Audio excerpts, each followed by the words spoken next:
Nós estamos pregando na série Conquistadores.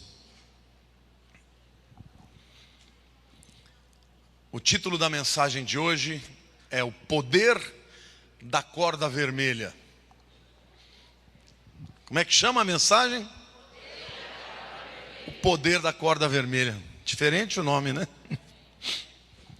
Vamos abrir a palavra de Deus ou acompanhar aqui no telão. Josué capítulo 2.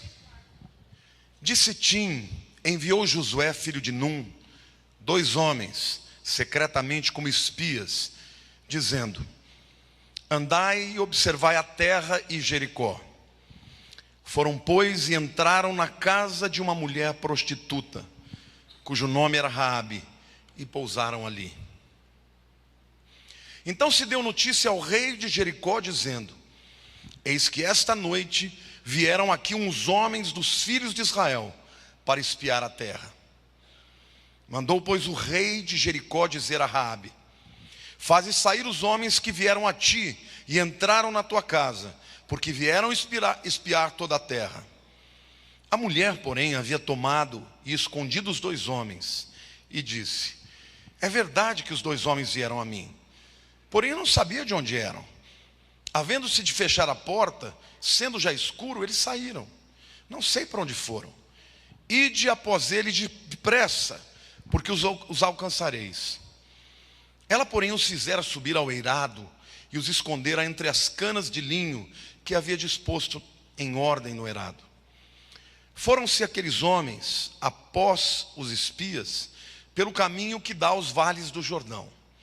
E havendo saído os que iam após deles, fechou-se a porta. Antes que os espias se deitassem, foi ela ter com eles ao eirado e lhes disse: bem sei que o Senhor vos deu esta terra, e que o pavor que infundis caiu sobre nós, e todos os moradores da terra estão desmaiados, porque temos ouvido que o Senhor secou as águas do Mar Vermelho diante de vós, quando saíeis do Egito. E também o que fizeste aos 2 reis dos amorreus, Sehom e Gog, que estavam além do Jordão, os quais destruístes. Ouvindo isto, desmaiou-nos o coração, e em ninguém mais há ânimo algum, por causa da vossa presença. Porque o Senhor vosso Deus é Deus em cima nos céus e embaixo na terra. Agora, pois, jurai-me, vos peço, pelo Senhor, que assim como usei de misericórdia para convosco, também dela usareis para com a casa de meu pai, e que me dareis um sinal certo de que conservareis a vida, e meu pai e a minha mãe, como também a meus irmãos e minhas irmãs, com tudo o que tem, e de que livrareis a nossa vida da morte. Então disseram os homens: a nossa vida responderá pela vossa, se não denunciardes esta nossa missão. E será, pois, que dando-nos o Senhor esta terra, usaremos contigo de misericórdia e de fidelidade. Ela então os fez descer por uma corda pela janela, porque a casa em que residia estava sobre o muro da cidade. E disse-lhes: ide-vos ao monte, para que porventura vos não encontrem os perseguidores. Escondei-vos lá 3 dias, até que eles voltem, e depois tomareis o vosso caminho. Disseram-lhe os homens: desobrigados seremos deste teu juramento que nos fizeste jurar, se vindo nós à terra, não atares este cordão de fio escarlata, de corda vermelha, a janela por onde nos fizeste descer. E se não recolheres em casa contigo teu pai, tua mãe e teus irmãos e toda a família de teu pai, qualquer que sair para fora da porta da tua casa, o seu sangue lhe cairá sobre a cabeça, e nós seremos inocentes. Mas o sangue de qualquer que estiver contigo em casa caia sobre a nossa cabeça, se alguém nele puser mão. Também se tu denunciares essa nossa missão, seremos desobrigados do juramento que nos fizeste jurar. E ela disse: segundo as vossas palavras, assim seja. Então os despediu e eles se foram, e ela atou o cordão de escarlata à janela. Olha para a pessoa do teu lado e diga: a salvação está na corda vermelha. Queridos, o momento da história de Israel aqui é um momento crucial. Eles cruzaram o Jordão. E agora diante deles estava a cidade mais fortificada, a cidade mais poderosa de Canaã. Para vocês terem uma ideia, a muralha de Jericó podia correr uma biga em cima, de tão larga que ela era. Acontece que o povo de Jericó estava apavorado, sabendo que os israelitas vinham lutar contra eles. E eles já tinham ouvido falar o que Deus fizera, quando o povo passou pelo Mar Vermelho com pés enxutos. E eles estavam apavorados. E Josué manda 2 espias. E a Bíblia diz que a missão deles era espiar toda a terra e trazer o relatório de tudo. Interessante, irmãos, que a Bíblia fala que eles foram lá para fazer isso, mas não fizeram.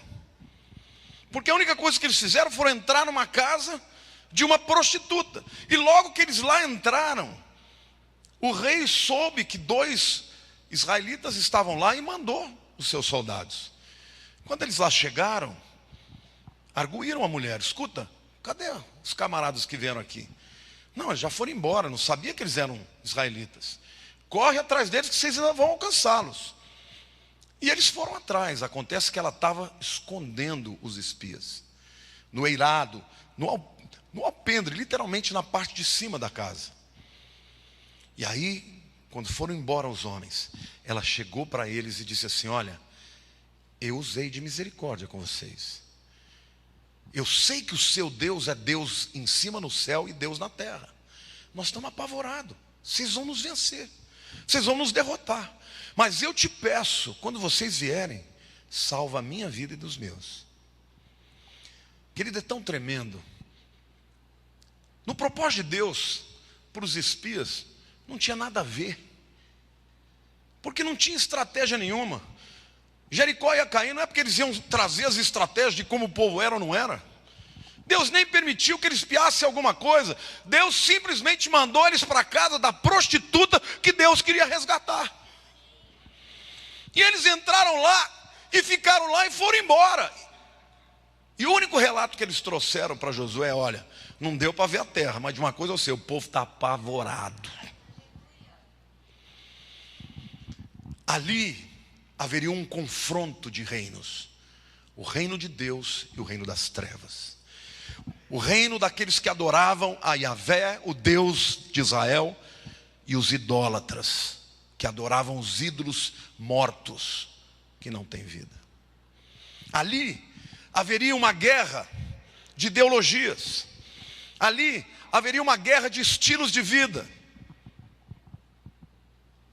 E os povos dali estavam apavorados, só de ouvir falar do povo que serviu o Deus verdadeiro.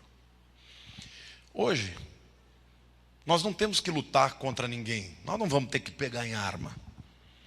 Mas eu quero que você saiba que ainda hoje, todos nós aqui somos como Raabe.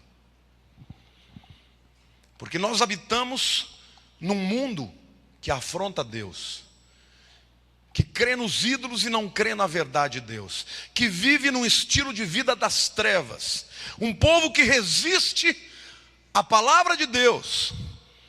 E quando nós recebemos a palavra da salvação, nós temos a opção que Raabe teve. Quantos aqui creram em Jesus? Raabe creu. Ela falou: nossos deuses não valem de nada diante do Deus de Israel. Eu quero esse Deus para mim. Ele é Deus no céu e Deus na terra. E aí, ela declara para aqueles que eram os enviados de Israel: salva-nos, preserva a nossa vida, do mesmo jeito que eu te dei misericórdia, faça isso comigo e com a minha família. E os 2 espias falaram: então é o seguinte, você vai amarrar uma corda vermelha na tua casa, na janela para fora. Quando a gente voltar, todo mundo que estiver dentro da tua casa está salvo. Nós não vamos tocar. Se tiver algum fora, nós não vamos ter culpa, porque vai morrer. E ela assim fez. Eu quero dizer para você, queridos, que a história de Raabe olha por uma outra ótica a guerra espiritual. Eu poderia aqui falar de todos os feitos do povo de Israel e de como eles dominaram a Jericó de maneira extraordinária e sobrenatural. Mas hoje eu quero falar do outro ponto de vista, do ponto de vista de quem ia ser conquistado, de quem ia ser derrotado, mas saiu dali com a sua família salva. Hoje nós somos habitantes dessa terra que cada vez mais se levanta contra o nosso Deus. Mas nós podemos fazer a escolha certa e escolher o Deus de Israel. E a despeito dos inimigos do reino, nós seremos preservados. Amém? Olhe para a pessoa do teu lado e diga: a sua família pode ser salva por causa do cordão vermelho. Amém? Eu quero falar de 4 lições muito práticas aqui, que nós devemos tomar para a nossa vida, que garantem a salvação de toda a nossa família. A primeira lição, querido, diga assim: eu quero a minha família salva. Diga assim: a história de Raabe me ensina que minha família pode ser salva a despeito do meu histórico. Amém? Quem era Raabe? Prostituta. E querido, prostituição, desde que o mundo é mundo, é uma profissão que gera repúdio. Os homens vão para um prostíbulo para se satisfazerem. Eu nunca vi um homem falar: vou no prostíbulo porque lá está a minha escolhida. Provavelmente Raabe era rejeitada até pela própria família, mas não era rejeitada por Deus, porque Deus mandou aqueles 2 camaradas lá só com um objetivo. Não era espiar a terra, era salvar a família de Raabe. Então eu quero dizer para você, meu querido, que onde abundou o pecado, superabundou a graça. E Deus pode restaurar a tua história. Não importa o teu passado, o importa é o que Deus vai fazer do teu futuro. Amém? Deus é um Deus que não tem preconceito. Ele não olha para o homem dizendo: esse é um pecador. Ele olha para o homem e fala: é um pecador que eu vou restaurar. Os homens são preconceituosos, mas não Deus. Se nós cremos no Deus vivo, nós podemos ser instrumentos de levar a mensagem, como aqueles 2 espias foram. Amém? Diga assim: a minha família vai ser salva. Diga: a minha família vai ser honrada a despeito do meu passado. Amém? Tem muita gente que olha para a pessoa que está toda ferrada e diz: está colhendo o que plantou. Deus não faz isso, não. Deus fala assim: onde abundou o pecado, superabundou a graça. Deus olha para você e fala: eu tenho uma história para você, eu quero transformar a sua vida. O que Deus espera é que você tenha a resposta que Raabe teve. O Deus de Israel é verdadeiro.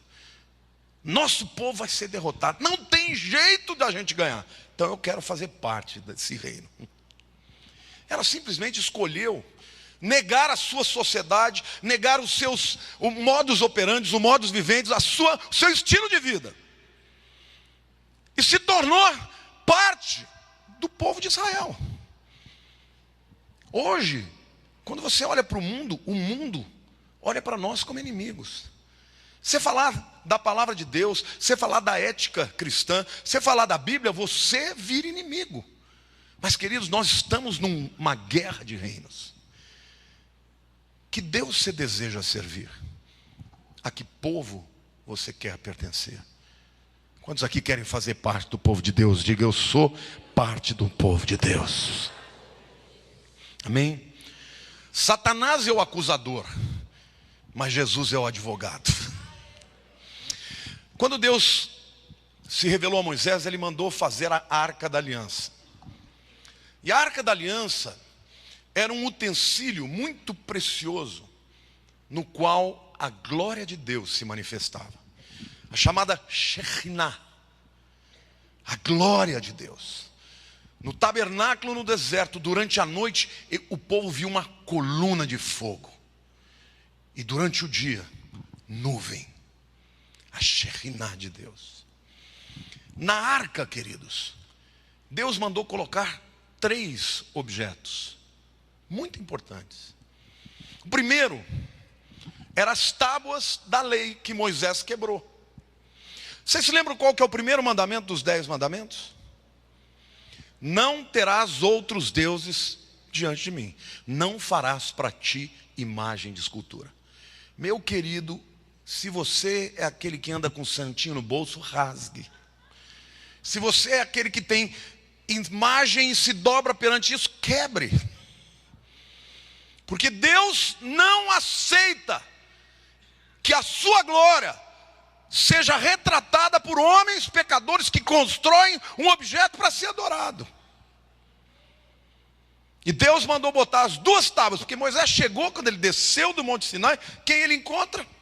O povo adorando o bezerro de ouro.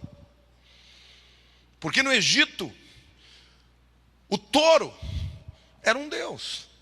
Então, depois de Deus ter feito maravilhas, as 10 pragas, o povo passar pelo Mar Vermelho, agora Moisés ausenta 40 dias, eles já fazem um bezerro de ouro. Moisés ficou tão indignado que ele jogou as tábuas no chão e elas se quebraram. Deus mandou, coloca dentro da arca. Segundo objeto que Deus manda pôr é o vaso com maná dentro. Você sabe o que a palavra maná significa? Maná é literalmente a tradução do hebraico. O que é isso? Ma é o quê? Na é isso. Maná, que é isso? Era o pão, chamaram de maná. E eles comeram maná durante tantos anos, chegaram uma hora que eles falaram: não aguentamos mais esse pão vil. Chamaram a provisão de Deus de pão vil. O terceiro utensílio que tinha que ficar na arca era a vara de Arão. Deus chegou e falou assim: Moisés e Arão são os líderes. E Corá falou assim: por que é ele e não eu? Olha para o teu irmão e diga: não interessa. Diga: o que Deus manda, você não discute. Amém? E eles discutiram. E aí Deus falou para Moisés: faz o seguinte, manda todos os líderes das tribos pegar o seu cajado e jogar dentro do tabernáculo. Todo mundo jogou. E Arão jogou dele também. No dia seguinte, eles foram pegar de volta. O de todo mundo continuava o mesmo cajado. O de Arão floresceu como se fosse uma vara de amendoeira. Aí eles falaram: ah, então é Arão mesmo que está com a unção. Deus mandou jogar o cajado lá dentro também. O que é isso, hein, irmãos? O que Deus está querendo fazer com isso? Você sabia que você não pode esconder nada de Deus? Você pode esconder o seu pecado da tua mulher, do teu filho, do teu pastor. De Deus você não pode. Porque Deus vê tudo. Só tem um lugar que Deus não vai ver o pecado. Dentro da arca. Porque dentro da arca, na arca tinha uma tampa chamada de propiciatório ou de assento da misericórdia. Quando o sumo sacerdote entrava e aspergia o sangue em cima do propiciatório ou do assento de misericórdia, Deus olhava para os 3 elementos que condenavam o povo de Israel e falava: não estou enxergando, eu estou enxergando o sangue. É daí que vem a palavra Kipur, que é cobrir. Olhe para a pessoa do teu lado e diga: se você estiver debaixo do sangue, Deus não verá os seus pecados e exercerá de misericórdia. Amém? Você pode aplaudir o Senhor, dizer glória a Deus. Então é muito importante que você entenda que Deus, quando olha para um pecador, Ele já vê o pecador restaurado. Porque Ele mandou o seu Filho derramar o sangue, que é o verdadeiro propiciatório que nos cobre os pecados. Amém? Olhe para a pessoa do teu lado e diga: o teu passado não vai determinar o teu futuro. Diga: porque onde abundou o pecado, superabundou a graça. Aplauda o Senhor, diga aleluia, eu creio.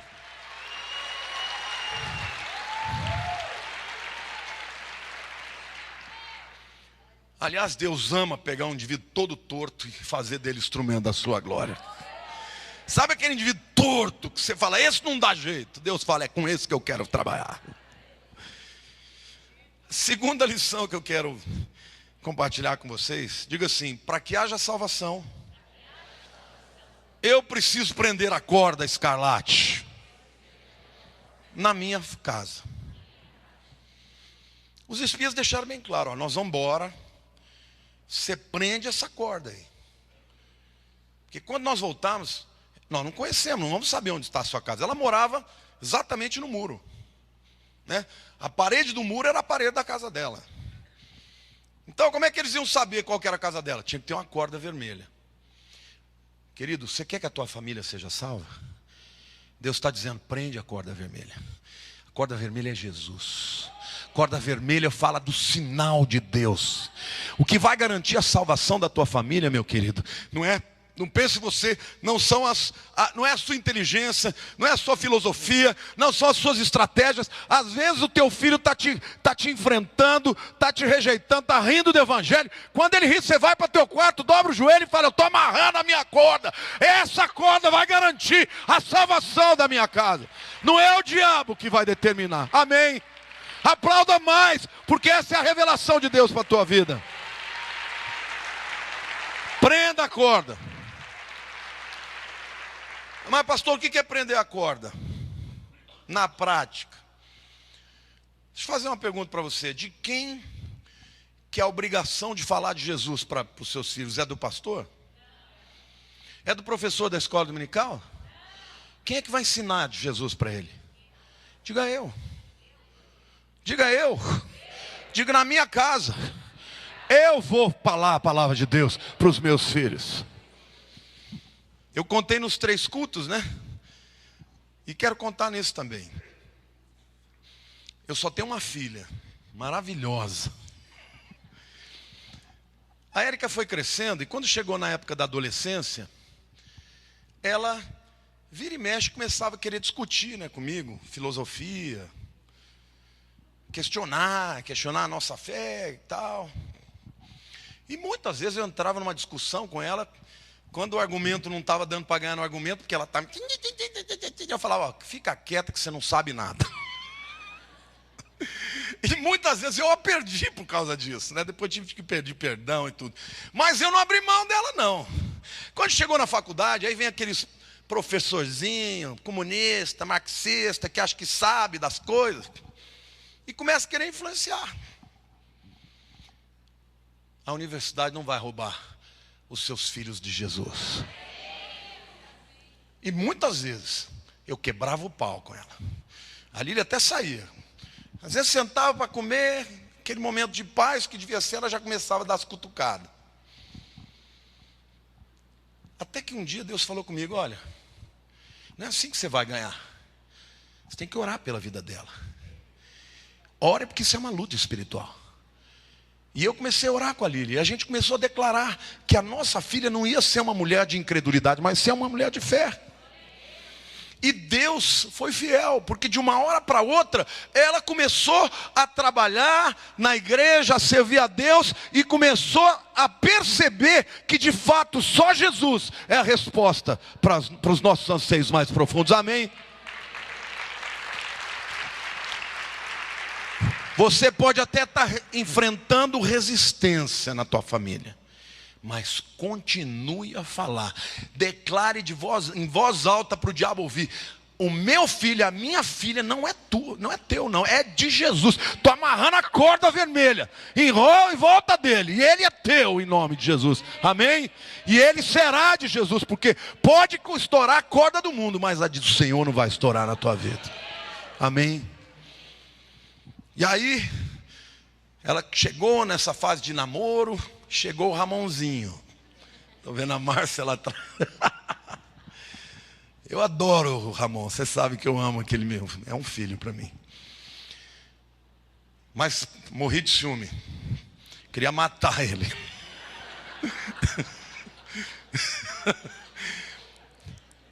Mas ele era da igreja, era crente, chegou lá, falando todo, né?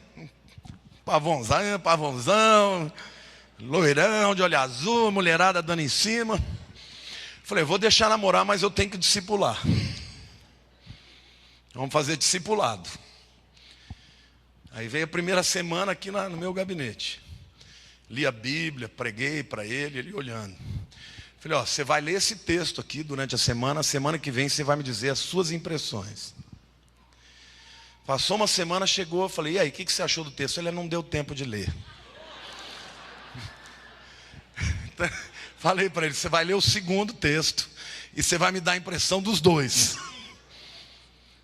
Chegou na segunda semana, ele falou, mãe, quero te pedir desculpa, porque não deu para ler. Cheguei para ela e falei, termina esse namoro. Mas por que, pai? Eu falei, não, ele não quer nada com Deus. Para namorar você, para casar com você, minha filha, tem que ser crente até debaixo d'água. E foi uma guerra, né? Uma guerra. Que ela chorava de lá, ele chorava de cá. Ele foi na minha casa, quis me peitar, mas botei ele para fora. Foi um suru.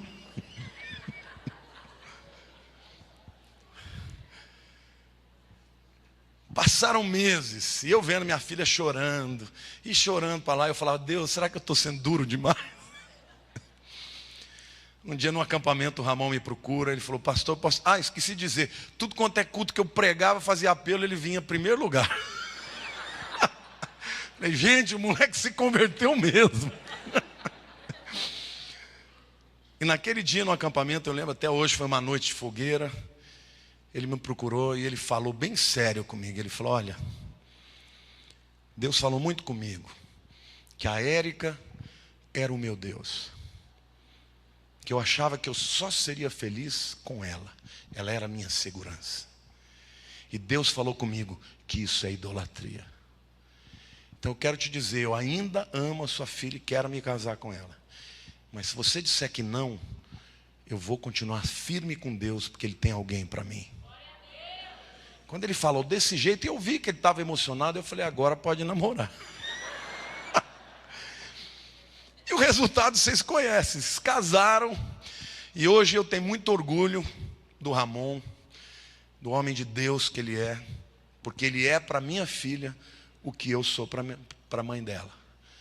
Ele cuida dela, cuida do meu neto. E hoje eu vejo ele ensinando o Enzo a orar com 2 anos e meio. Outro dia até postei um vídeo muito engraçado, porque o Enzo é baterista, né? E o Ramon falou, pai, minha bateria quebrou. E o Ramon falou, mas o que eu faço? O que então a gente faz quando quebra? Vou orar para Jesus consertar. Ele falou, então ora. Aí o Enzo, ele fala baixinho, né? Ele estendeu a mão e falou, Senhor Jesus alto, conserta a minha bateria. Sabe o que é isso, querido? É a corda vermelha. Eu amo demais o meu neto. E às vezes eu fico com receio do futuro. Um dia o Senhor falou para mim, não tenha medo do futuro, ele é meu. Ele está debaixo da minha graça, está debaixo do meu sangue. Querido, o teu filho, se você é de Jesus, o teu filho já é dele. Você trate de amarrar essa corda vermelha na tua casa, e ainda que o diabo se levante contra você, ele vai cair, porque Deus é mais poderoso, amém?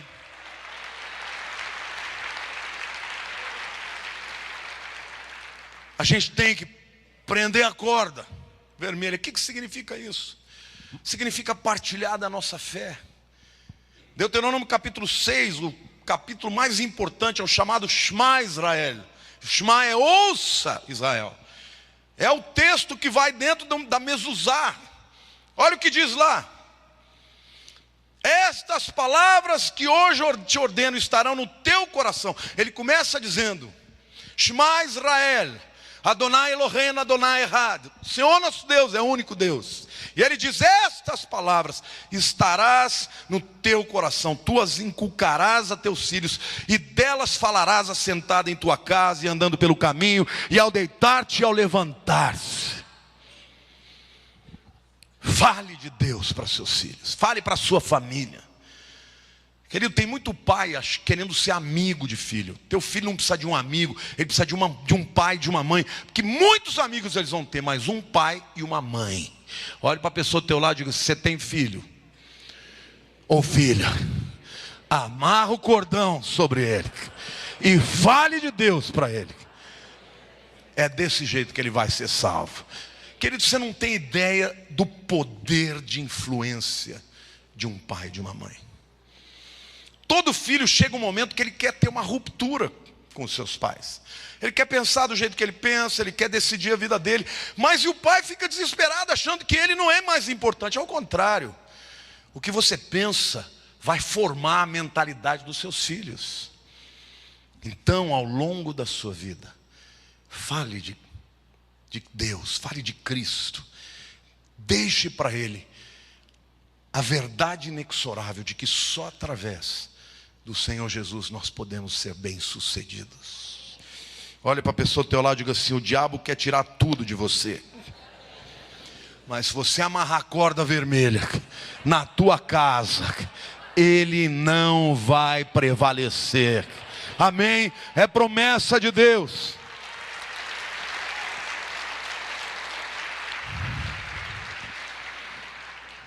Foi isso que os espias disseram. Se a corda estiver pendurada lá, ninguém daí vai morrer. Mas se não tiver, eu não tenho culpa. O sangue das pessoas que morreram vai estar conosco. E manda os teus parentes ficar tudo dentro da sua casa. Porque quem estiver dentro é salvo, quem estiver fora vai morrer. Isso que Deus está dizendo para você. Se você invoca o Senhor na tua vida, na sua casa, na sua família, todos, pais, primos, irmãos, todos que estiverem debaixo da mesma casa, debaixo da aliança, serão salvos. Essa é a promessa de Deus. Você pode dar uma salva de palmas para Jesus? Dizer glória a Deus, glória a Deus, diga glória a Deus.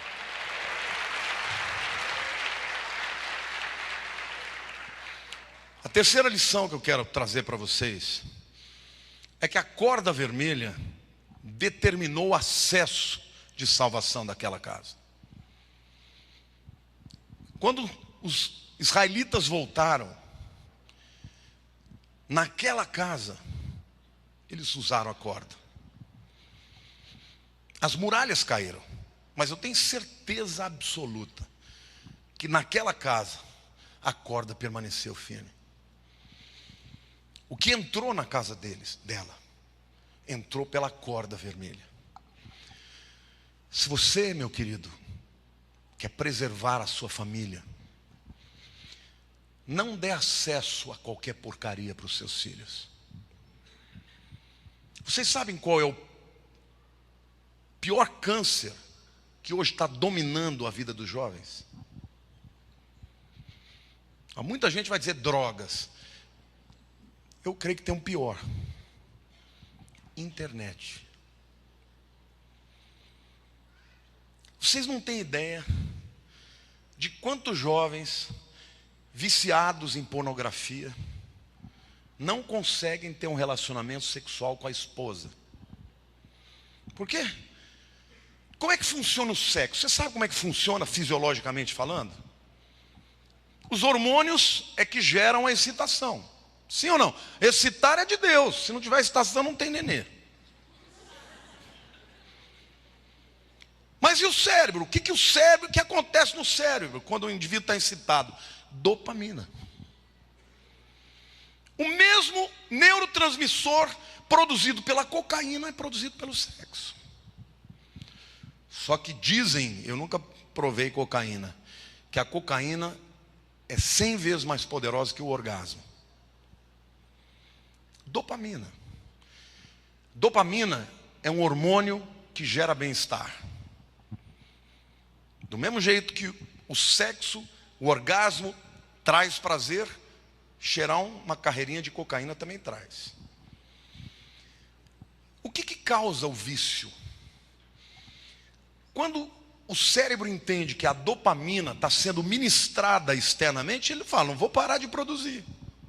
Você quer ver outra substância que produz dopamina? Nicotina. Quem aqui fumou ou já fuma? Levante a mão. Você já sentiu a fissura? Eu me lembro que eu fumava e eu falava: vou parar de fumar. Meu querido, só na hora que eu falava vou parar de fumar, eu já catava duas bitucas do chão. Só porque eu falei, vou parar, já ficava fissurado. O que é isso? Falta de dopamina. Então hoje, quando um jovem fica vendo pornografia na internet, além dos demônios, das portas abertas espiritualmente que ele abre, ele está jogando na mente dele o quê? Dopamina. E ele fica viciado. Toma cuidado com quem vai entrar na tua casa. Você sabe que, por exemplo, grande parte, essa é uma discussão que hoje os psicólogos, os sociólogos têm dito, fala-se muito, né, sobre a homossexualidade como sendo uma coisa nata. Você sabe que a maioria das pessoas que têm tendência para a homossexualidade foram, de alguma maneira, violadas na infância? O menino, 4, 5 anos, vem lá o titio, bonzinho, que merece tomar uma cacetada, e mexe no órgão dele. E ali ele descobre o canal do prazer. E esse canal do prazer se torna o meio através do qual ele vai procurar aquela dopamina. E aí quando ele cresce, ele não consegue ter prazer de outra maneira. Porque vocês se lembram quando eu falei dos neurotransmissores que provocam a construção de estruturas físicas no cérebro? Ele aprende o caminho da dopamina e do prazer. Como o outro vai usar a droga, o outro vai usar o cigarro, o outro vai usar a internet. Por que eu estou fazendo essa explanação até científica? Porque falar desse tema é um pouco tabu, né? Fica todo mundo meio empoderado. Mas hoje, crianças de 8, 10 anos já estão entrando na internet e vendo pornografia. A corda vermelha nos diz que aquilo que tem que ter acesso à nossa vida, à nossa casa, tem que ser aquilo que vem de Deus. Não permita que nada ou ninguém tenha acesso livre aos teus filhos. Esse negócio de filho querer trancar a porta, proibido. Bate na porta e fala, o que você está fazendo? Não, eu estou trocando de roupa. Abre, te vi nascer, limpei seu bumbum. Pode abrir. Ah, mas eu quero minha privacidade. Querido, você vai ter sua privacidade quando você ganhar dinheiro e pagar suas contas. Quando você estiver aqui, quem sabe da tua privacidade sou eu. Amém ou não? Se você não está fazendo isso, você está abrindo as portas para que o inimigo venha dominar a mente dos seus filhos. Você não sabe o tanto de gente em idade plena e não consegue ter relacionamento. Aí vem falar comigo, pastor, será que eu sou gay? Não, querido, você não é gay não, você está com a tua mente cheia de cadeias e Jesus quer libertar você dessas coisas, para você ter prazer com a mulher da tua mocidade, e ponto. Amém, aplauda o Senhor, diga eu quero ter uma vida limpa.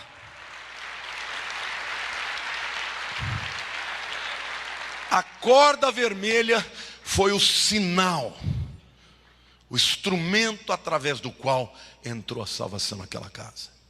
E ela representa Jesus e o que Jesus significa para você. Do mesmo jeito que o camarada, para largar um cigarro, tem que sofrer. Estou vendo o Udão ali, ó. O Udão fumava, não aguentava largar de fumar, até que o dia teve um infarto. Aí o dia que teve um infarto, ele parou. Sofreu que nem um cão, mas parou. Olha para a pessoa do teu lado e diga assim, o pecado já foi perdoado por Jesus, mas ele causa cadeia na sua vida. Diga, na minha vida, a única corda que vai me amarrar é o cordão vermelho da graça de Jesus. Eu não vou estar amarrado em nada que não seja do Senhor, amém? Aplauda o Senhor, diga, eu quero ser testemunha viva da libertação do Senhor.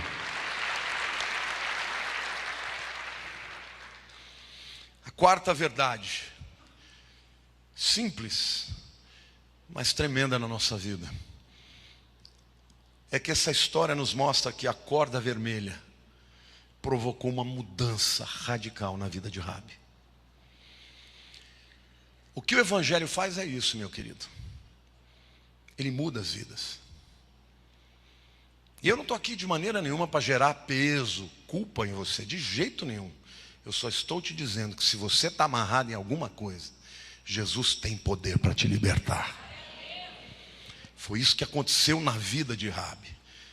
A primeira coisa que Deus mudou foi a identidade dela. Raabe vem de uma raiz Ra, o deus sol, um deus pagão. Mas a palavra Raabe significa violência, significa insolência, ferocidade, selvageria. E Deus mudou a identidade dela e transformou aquela mulher numa adoradora do Deus poderoso. Se você está chegando para Cristo, você não tem que permanecer do jeito que você é. O inimigo quer que você acredite nessas máximas, né? Pau que nasce torto, morre torto. Não, querido. Você pode ser transformado por o Senhor Jesus. Quem está em Cristo é nova criatura. As coisas velhas já passaram, eis que tudo se fez novo. Jesus quer mudar a tua identidade. Ah, mas eu sou assim mesmo. Não, é assim, mas vai deixar de ser. Pelo poder do Espírito Santo de Deus. Deus vai transformar o teu caráter. Deus vai transformar o teu temperamento. Segunda coisa que a corda vermelha mudou foi o destino dela. Se ela não tivesse tomado aquela decisão, meu querido, ela ia morrer. Ela sabia disso. Ela falou: nós estamos tudo morrendo de medo. Porque o Deus de vocês é poderoso. Nós não temos como resistir vocês. Nós estamos apavorados.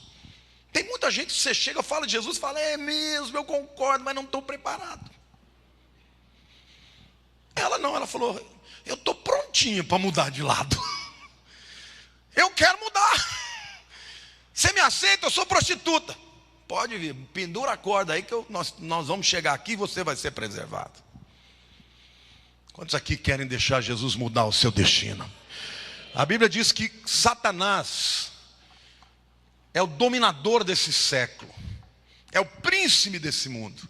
A Bíblia diz que ele domina sobre o império das trevas, mas a Bíblia diz que Jesus, ele nos transportou do império das trevas para o reino do Filho do seu amor.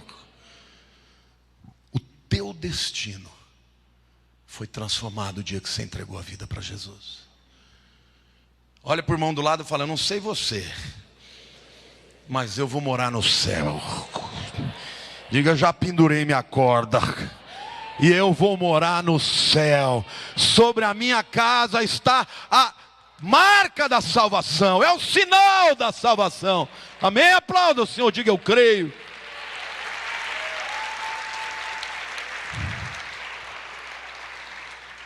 A terceira coisa que foi transformada na vida de Raabe foi o status dela.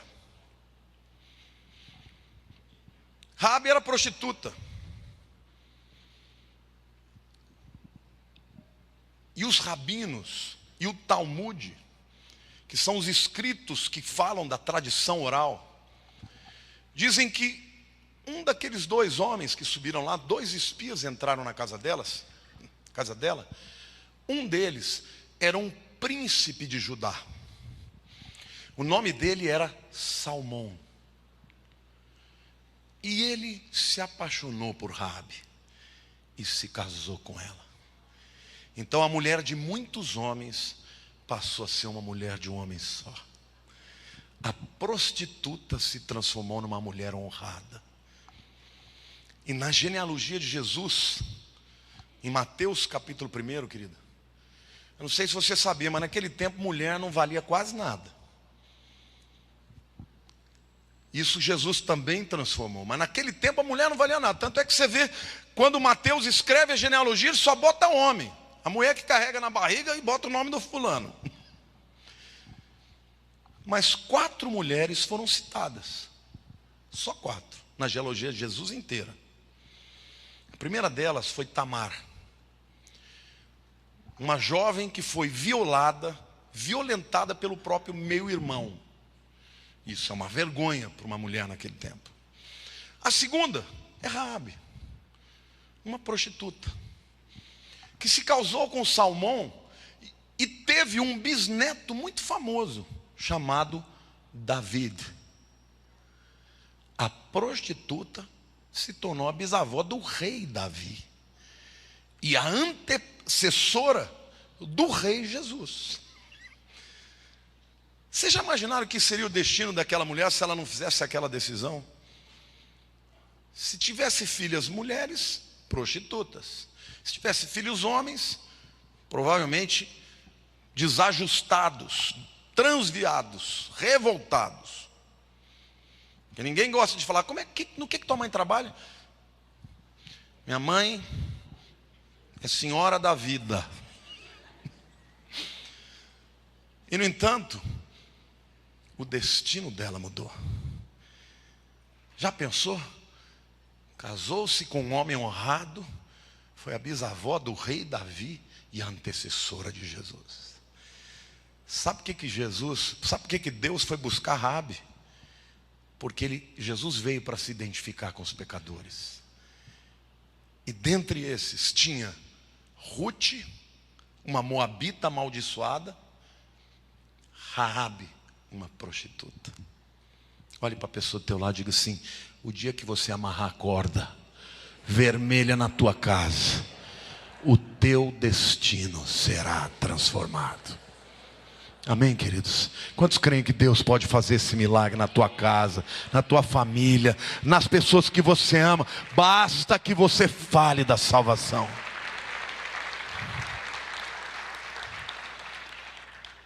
E por último, mudou a sua descendência. O americano gosta muito de fazer estatística, né? Mas certa vez eles fizeram uma estatística aleatória e pegaram 2 indivíduos diferentes, lá para o século XVIII. Um bandido e um outro pastor. E acompanharam a genealogia dele. Na família dos bandidos só tinha tranqueira. Assassino, ladrão, estuprador, tudo isso. Na família do pastor tinha engenheiros, advogados e até um presidente da república. Quando você escolhe seguir a Deus, Deus faz uma aliança, não é só com você não, é com teus filhos, com seus netos, seus bisnetos, seus tataranetos, seus tetranetos, seus pentanetos, hexanetos, heptanetos, octanetos, tudo aí. Nem sei se existem esses nomes. Só usei os prefixos gregos para adjetivar. Mas é assim que Deus faz. Não tenha medo da sua descendência não, porque Deus, a Bíblia diz assim: eu visito a iniquidade dos pais nos filhos, até a 3ª e 4ª geração, mas eu exerço misericórdia até 1000 gerações naqueles que me temem. Amém, queridos? Glória a Deus. É a corda vermelha que vai garantir que a tua família vai ser salva, em nome de Jesus. Eu quero terminar minha palavra dizendo: Deus continua querendo transformar a terra. E nós estamos em guerra. A nossa guerra não é para ganhar armas. Nossa guerra é o amor. Mas não é um amor que se encolhe, que se recolhe. É o amor que se estabelece. No inglês eu gosto muito das frases que são usadas, ou dos termos que são usados, porque são mais enxutos. Tem um termo, 2 termos no inglês, que é stand up e stand out. Então os pastores, quando pregam, falam stand up and stand out. Quer dizer, se levanta e se mostre.